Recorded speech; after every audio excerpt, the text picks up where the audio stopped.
Justin here, Huckleberry Rock Fishing Outdoors. How's it going? I want to make a video today about something I think is extremely important. Something I've not yet done on my channel, but I need to get done on my channel. So, without further ado, let's get into it.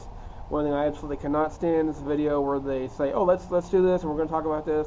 Then they beat around the bush for about 30 minutes before they finally actually get to the point. I absolutely hate that. I will not do that on my channel, so when you come to my channel, I will always be straight to the point, just like I like it. A lot of people talk about where to hold their lures. When they talk about where to hold their lures, they think of two words: tackle boxes. Well, that's not what I'm going to talk about today. Today, we're going to talk about tackle bags. We in the fishing business use tackle bags to carry our tackle in now. They're more efficient, they're lighter, they carry more, you can carry them on your shoulder, you don't have to carry them just on your hand anymore, which is very ineffective and drives me absolutely nuts. Well, let's get right on into it. Now, since you see me playing with this bag of lures, I might as well start with it. I got really excited when I bought this about a year ago. These Yum Craw Chunks are really good. Should probably put them in a Ziploc bag to keep them fresh. Sorry, as a Texan, I do talk fast. I'm a Texan living in North Idaho, so bear with me. Another thing I have here is these Kvd Game Hogs. I caught one of the biggest fish of my life last September 2nd of 2016, and it really made a big difference for me. I have these Sweet Beaver Green Pumpkins by React Innovations. I have these bullfrogs. Never discount whenever you go to a tackle shop, like say over in Coeur d'Alene. Right now I'm in Coeur d'Alene, Idaho. I'm between Post Falls and Coeur d'Alene, but I'm technically leaning towards Coeur d'Alene. When you go to a place like Becker's Tackle Shop in Coeur d'Alene, Idaho, and you talk to Blake Becker, and he's got a wall full of Senkos, missiles, and all these other cool looking lures, and we're all gung-ho to get because we're all brand new, they're all cool to us. Never discount lures that have the word zoom on them. Always keep your older baits. You may not think they're going to work, but I guarantee you they're going to. Fish recognize these newer baits. Half the time they don't even pay attention to most of them, unless it's a Senko or something. Keep your old lures like that. They will always go after them. One thing I love about Zoom, even when you buy them, they're still older lures, but they're still newer too, so it's really cool. One of the newer lures I do have is these Missile Baby Da Bomb. Now, for certain situations, fish will go after these, but at certain times of years, they want the older lures, not this new stuff, so they're not going to pay attention to it as much. Another thing I have is these Cabela's pre-rigged wacky worm lures. As you can see, I've caught a few fish with those, and I have those in a hard bait tackle over here. Got some Cabela's Disco Violet Swimbaits. These 360 GTs, absolutely love these. I prefer the one that's a tad bigger than this, but these do work very well. These are more for finesse. The bigger size of this is more for really heavier fishing, like I like to do with baitcaster.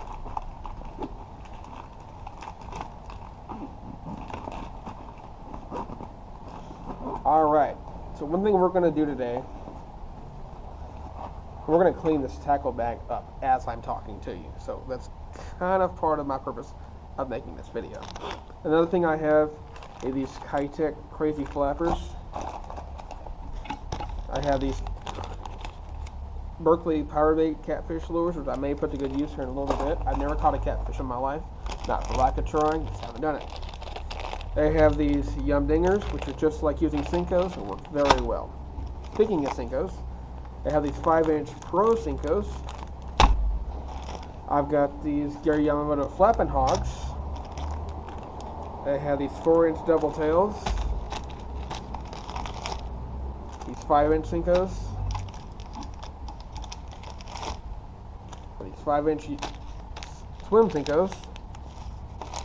I use a lot of Senkos. I got these Little Dipper Sungill swim bait lures, which I'm going to toss here with the rest of them. I have these Yum Bad Jamma swim baits. I have these Missile Craw. Craw Father Bruiser Flashes. Alright, I have a pocket already full of swim baits and wacky worm stuff. Flipping and pitching and all kinds of different genres of fishing right there. You can do a lot with those. One thing I never try to do is limit what I can do fishing wise. I always try to keep my options open. As I'm talking to you, I'm trying to clean my tackle bag up at the same time. I also have these 4-inch Zakos.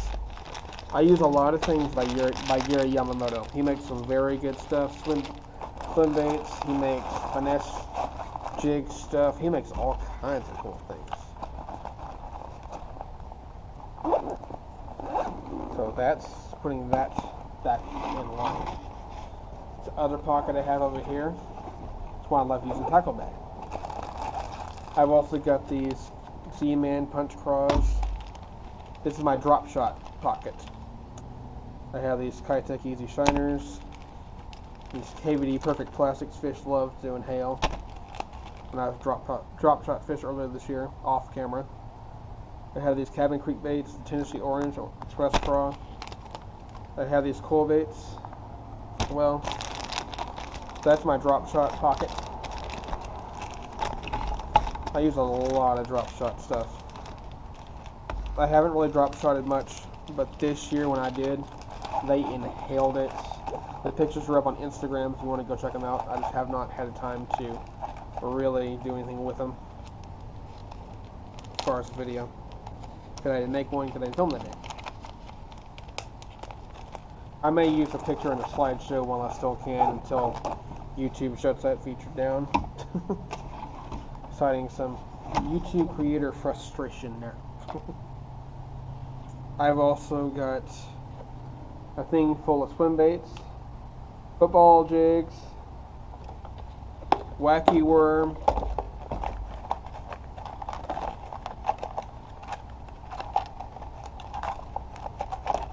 I have some barbless hooks in here too. I have some swivel stuff in here as well. Got some flipping and pitching hooks in there as well.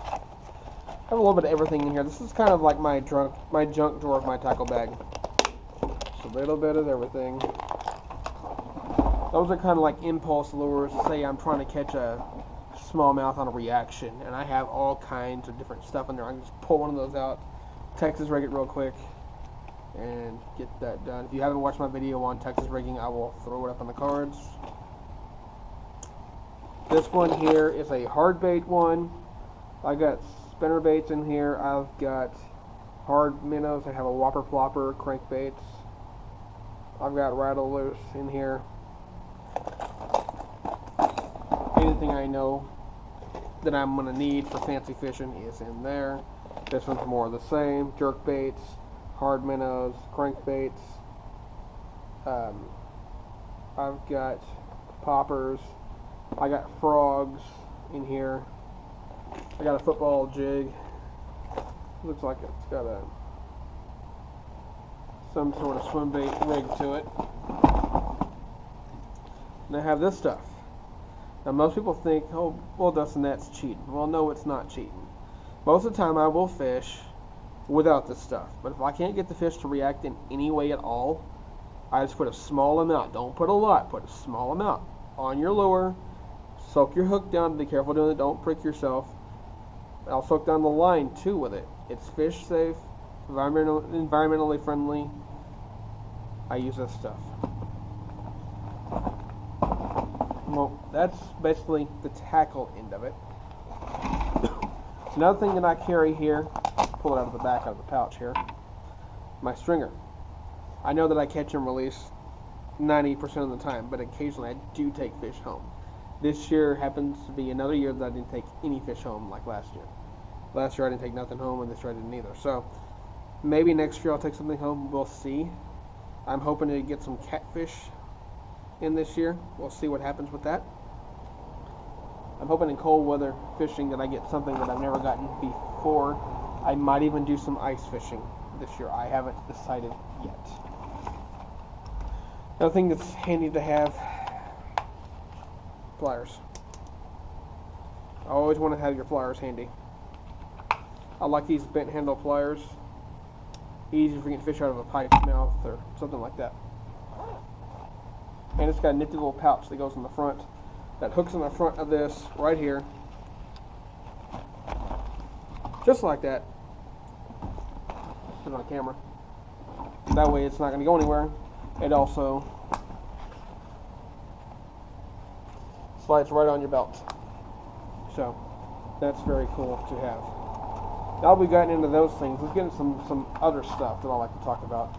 Got some football jigs, a drop shot or pre-rigged without the weight on the bottom of it. I have my wacky worm tool that I keep, bring the camera over, I keep in the very top pouch here. My wacky worm tool, keep it right there in case I ever need it for anything. That's where the wacky worm tool goes. Some of these other two things that you see up there with that should not even be in there. They're going to go in the hard bait section, which I'm going to show here in just a moment. If you want to catch pike, you need one of these still leader.